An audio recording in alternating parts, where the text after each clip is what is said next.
Hoje é 1º de setembro de 2025, uma segunda-feira, e o mês de setembro é um mês, vamos dizer assim, que tem um destaque importante sobre a questão da saúde mental, emocional, porque lá em 2015, Ramon e você que está nos acompanhando, foi criado o Setembro Amarelo, né, que surgiu com uma ideia de, vamos dizer assim, de quebrar tabus, de reduzir estigmas, né, estimular as pessoas a buscar e a oferecer ajuda. Então, o Setembro Amarelo é o mês de prevenção ao suicídio.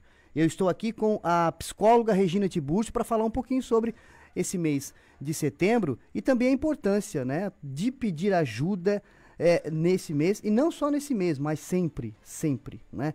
Regina, muito boa noite, obrigado por estar aqui conosco para falar um pouquinho sobre o Setembro Amarelo e também sobre a importância de nos cuidar no que diz respeito à saúde mental e emocional. Boa noite, Regina.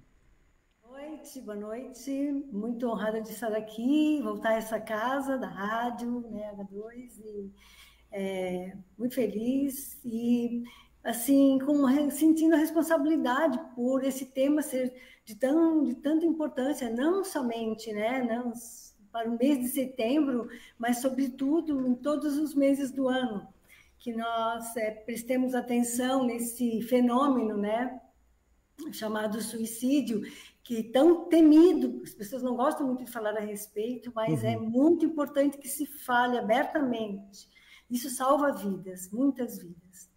Regina, o tema desse ano de 2025 é Setembro Amarelo, se precisar, peça ajuda. O grande obstáculo ainda, em todos os sentidos, né? Fazer terapia, buscar ajuda, ainda é um grande desafio para o setor da saúde mental, né? Quando se fala em realmente ajudar as pessoas, eu acho que é isso mesmo? Ainda existe um problema na questão de pedir ajuda ou nós estamos melhorando nesse quesito? Eu acho que é um grande problema, muito por conta do preconceito, né? O preconceito impede que as pessoas procurem ajuda, né? Muitas vidas deixam de ser salvas por conta disso, porque o senso comum diz, né? No ímpeto, quando a pessoa percebe que a pessoa não está bem, as pessoas já querem dar um conselho, né? Falar, né? Isso passa, né? Procura dar não se importa muito com a dor da outra pessoa porque não sangra. Não é evidente, a gente tem que observar os sinais. Então, sim, é um problema grande. O que é mais impactante, eu acho, no meu ponto de vista, é que todos esses problemas podem levar ao suicídio, problemas de saúde mental que levam ao suicídio podem ser resolvidos, sabe? Então, por conta disso, e até como é um tema pesado e as pessoas não gostam de falar a respeito, quem tem o problema procura se mesmar, procura tentar resolver sozinho, fica na depressão, vai perdendo o brilho e vai mudando de comportamento, né? Então, e às vezes passa de ser só um pensamento para realmente a pessoa ver aí uma possibilidade de concretude em tirar a própria vida, né? Regina, essa questão, né, das pessoas ainda terem essa, vamos dizer assim, essa barreira em pedir ajuda, vai de encontro também, né, eu queria que tu falasse um pouquinho sobre isso, da sociedade em si, né, das pessoas que vivem ao redor desses indivíduos que têm algum problema emocional e que às vezes acham que é bobagem, que aquelas coisas de sempre que a gente sempre ouviu, levanta a cabeça, isso é bobagem, isso não existe, vai trabalhar, vai estudar, enfim, né? E a gente sabe da área da psicologia que não é assim, né? Quem sente a dor quem sente essa dor sabe a dor que está sentindo. E não é assim com tipo, vai trabalhar ou esquece isso que está resolvido o problema, né? É importante esse amparo, né, da família, dos amigos, quando a pessoa está precisando, né, de ajuda, porque a grande questão é pedir ajuda e realmente ter ajuda no momento em que a pessoa está solicitando, né? Nossa, há tanto para falar sobre isso. Eu vou começar com um tema que é o seguinte: a gente, com esse sistema em que nós estamos, um sistema onde vamos no automático, tem que fazer, a gente acaba criando essa síndrome da ansiedade, e aí a gente vai na correria, esquece de si e muito mais de olhar o outro também que está ali, que está pedindo ajuda silenciosa muitas vezes. Então, é importante que a gente olhe para isso e olhe ao redor.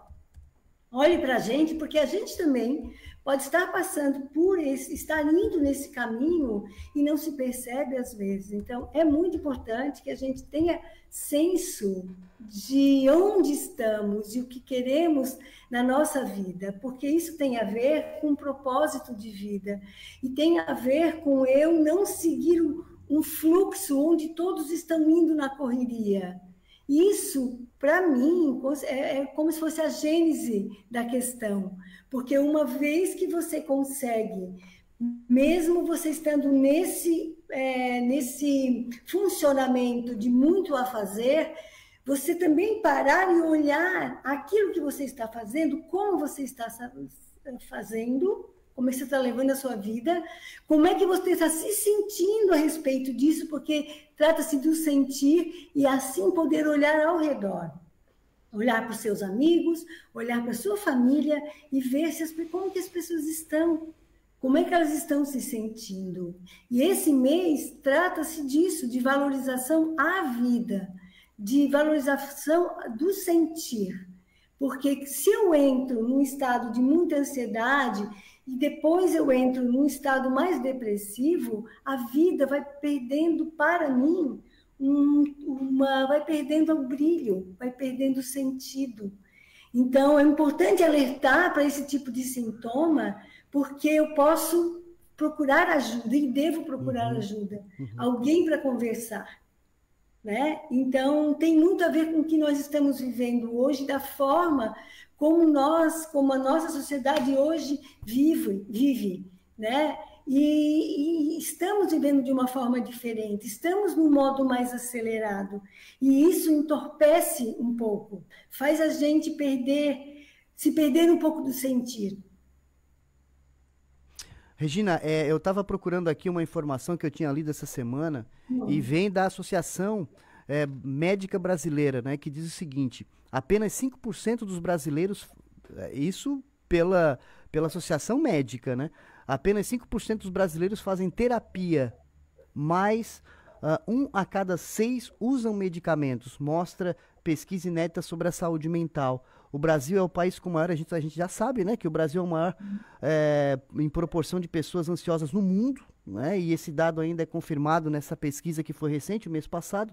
9,3% da população, segundo a última estimativa, como você falou na questão da ansiedade, estimativa global de transtornos mentais feita pela Organização Mundial da Saúde, a OMS. Então, assim, as pessoas ainda existe realmente essa resistência, né, de buscar terapia, e é um dado que, vamos dizer assim, apesar de ter aí vamos dizer assim, uma crescente, muita coisa em rede social, falando sobre saúde mental, um monte de coisa, né, muita gente falando sobre isso, mas é o que representa de fato as redes sociais, muitas vezes, não todas as vidas, né, dados sem concretude, e a verdade é o que nós temos. Apenas 5% dos brasileiros fazem terapia, 1 a cada 6 prefere usar medicamentos. Então, assim, é um dado alarmante ainda, né? É muito grave. Eu considero bastante sério, porque o que significa isso? Significa que as pessoas não têm coragem de olhar a si mesmas e também procuram, por exemplo, resolver as coisas de uma forma mais fácil, indo a um medicamento, né? Remédio para dormir, remédio para acordar, para ter energia durante o dia. Então, remédio para ansiedade, remédio para você passar, não sei, quando está em crise, né? Ou quando está numa... e aí até o ponto que o corpo, o organismo não dá mais conta, né? E aí a pessoa adoece, aí vai para o hospital. Então, são todos esses dados que são, a meu ver, bastante graves, sérios, eles eles estão acenando para que a gente olhe para isso, faça alguma coisa, né? E como sociedade, assim, como um todo. Então, de fato, sim, poucas pessoas procuram a terapia porque procuram esse recurso isso é fato, é realidade, né? E aí, dentro do suicídio, isso tem um papel também, porque se você procura resolver, não procura um profissional, né? Porque tem até um dado também que fala que das pessoas que cometem suicídio não procuraram ajuda profissional, sabe? Na sua vida. Estava vendo um dado hoje, inclusive do Ministério da Saúde. E então, aí vão, né? A tendência, o que mostra é que essas pessoas vão fazer uso dos medicamentos, e aí o medicamento não dá conta da sua vida como um todo, né? Então, mesmo assim, a pessoa vai para um caminho em que a vida pode perder o sentido e pode levar para outros transtornos mentais, né? A própria bipolaridade, o transtorno mesmo de ansiedade generalizada, né? E depressão, que podem levar ao suicídio, né? Que é muito sério. E o suicídio é algo em que deixa uma marca tão... devastadora. Uma marca tão forte da sociedade, uma mazela que coloca como se fosse uma impotência. Eu falo isso até por um sentimento próprio, porque eu perdi um familiar no ano passado por suicídio, né? E isso me deixou muito sem entender o que havia acontecido. Era um familiar que não estava no meu dia a dia comigo, eu não havia sempre. Eu falava com ela assim a cada 3 meses, 4 meses, né? Eu perguntava, está tudo bem? Ela dizia, está tudo bem na medida do possível. Então, eu fico me perguntando, se eu perguntasse mais o que seria esse na medida do possível, talvez eu pudesse ter ajudado mais, mas são coisas que o suicídio, mas elas, né? Que fogem muitas vezes ao nosso controle também, né, Regina? Sim, sim. Regina, Ramon aqui, vou te fazer uma pergunta agora. E só para completar o que vocês estão falando, psicólogo para psicólogo, como é o Marquinhos também, eu vejo que várias situações, né, para a pessoa chegar ao ponto, o negócio não tá pequeno, não. É uma dívida muito alta de uma empresa, né? Às vezes terminou até com um relacionamento com a esposa, com uma namorada, né? Perdeu um filho, uma filha, alguém querido. Então, tudo isso aí faz com que a pessoa fique sem saída, acreditando que o mundo acabou para ela. E aí a pergunta que eu faço para você e para o Marquinhos, onde é que entra o psicólogo nessa hora? É uma boa pergunta. É o Marcos que vai falar? Sou eu que vou falar? Não, por gentileza, você é a entrevistada, Regina. Então, assim, de fato, quando chega nesse momento em que a pessoa já vai pensando nas vias de fato, assim, ela já está com uma dor que é maior do que ela.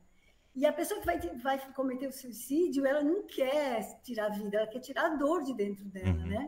Então, antes do psicólogo, tem as pessoas para prestarem atenção nos sinais. E nem sempre há sinais. Quais os prováveis sinais? Então, antes do psicólogo, tem essas pessoas que estão ali, que estão olhando ou que podem observar os sinais. Mudança de comportamento. Às vezes até começa o uso de drogas, né? O uso de álcool, né? Então, se você percebe uma mudança de comportamento, né? E também o uso, ou então a pessoa fica muito silenciosa, então você observar e você perguntar o que está acontecendo. Você tem percebido, né? Que tem percebido mudanças nelas, que ela não está legal, e o que pode se fazer, o que eu posso fazer para te ajudar, né? Vamos resolver juntos, como que eu posso te ajudar? Mas estar ali presente, sabe? Isso é o caminho já para ir para um CAPS ou para ir ao psicólogo, sabe?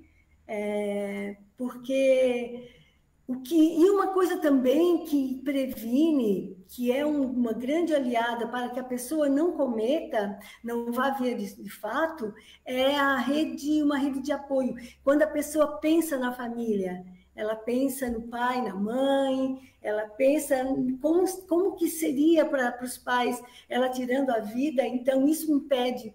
Eu já fui testemunha disso acontecer, né? De pessoas que estavam pensando em tirar, estava com um plano suicida, mas pensou no familiar e aí procurou ajuda, né? Então, Então, essas atitudes, assim, ó, perceber os sinais, eu acho que é desafiador, mas é um caminho já para o início da condução dessa pessoa para uma instituição de apoio, né? E para um psicólogo. O próprio CVV também é uma instituição que está ali, né, para acolher. Se você está angustiado, precisa conversar com alguém, né, no 188. É uma loucura isso aí, cara. Realmente é bem delicado, é pisar em ovos. É aquela velha história. Tem pessoas que falam assim, eu consigo levantar 150 quilos, sabendo que eu também sou forte, eu poderia levantar, mas só que eu pego aquele peso de 150 quilos e não consigo levantar. Porque tem as pessoas que ficam se comparando. Ah, tu nem sabe o que eu tô passando. O teu aí é fichinha. Não, para ti pode ser fichinha, mas para mim é pesado esse fardo. Então esse fardo vai ficando cada vez mais, porque pessoas assim vão me carregando com mais coisas ainda, mais fardo pesado, coisas negativas, e não tá me ajudando. Então, eu acho também que a pessoa tem que se esquivar de pessoas muito negativas. E se preciso for, e vai ser preciso, obviamente, procura um especialista da área para poder te dar aquele apoio, né, Regina? Sim, procure ajuda. Procure ajuda, sabe? Todo mundo precisa de um ombro, todo mundo precisa de alguém que avalide, né? Alguém que ouça. Então, nós precisamos uns dos outros. E tem uma pesquisa que é interessante isso, que acho que tem a ver com o que nós estamos falando, certamente tem. A doutora Ana Cláudia Quintana Arantes, que ela é uma pessoa ilustre no Brasil, que ela sobre cuidados paliativos, e ela coloca que o que faz a pessoa ter mais longevidade é ela ter relacionamentos. Relacionamentos. Então, ter pessoas, ter amigos, ter pessoas de confiança, sabe? Que a sua família seja a sua rede de apoio. Se a sua família biológica não é a sua rede de apoio, mas você tenha pessoas que são a sua família escolhida, que são amigos, né? Pessoas às quais você possa confiar. Isso são fatores que vão me prevenir, são pessoas que vão me conduzir, que vão me dar uma palavra de apoio e vão ser pessoas que vão me conduzir num caminho.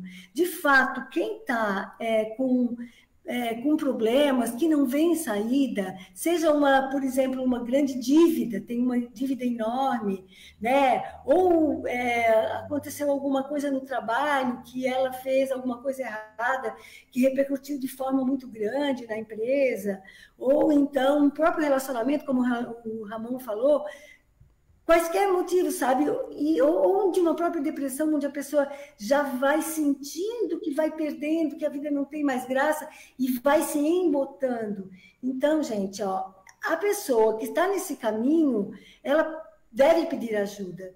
Mas quem está ao redor também, desde o trabalho, na família, tem que estar atento também para olhar para esta dor que não é visível. É uma dor que está dentro, está embutida, e a pessoa se isolando mais, ou elas não querendo compartilhar o que ela sente, porque a dor está muito grande, ela acha que não vai ter ninguém que possa ajudá-la. Isso, ter alguém que olhe com empatia, olhe nos olhos. Quando você vai perguntar se está tudo bem, você não pode estar com o celular na mão, você tem que estar ali para a pessoa. sinceramente, com todo o seu coração, disponível a ajudar, sabe? De levar a pessoa até algum lugar, ajudar com responsabilidade, sabe?